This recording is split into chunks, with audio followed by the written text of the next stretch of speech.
Die Wörter wohnen, lernen und arbeiten.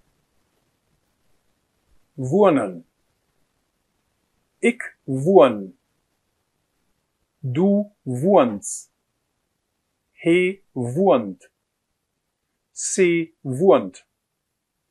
Et wohnt.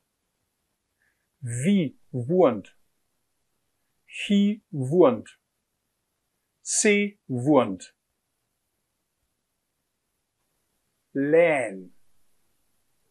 Ich läh.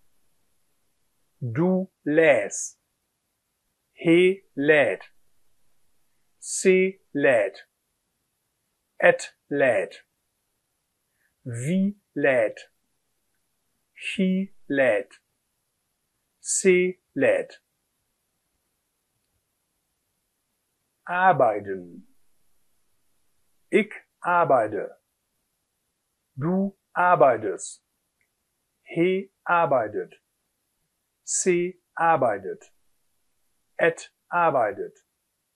Wie arbeitet. He arbeitet. Sie arbeitet. Die Wörter wohnen, lähen und arbeiten sind schwache Verben.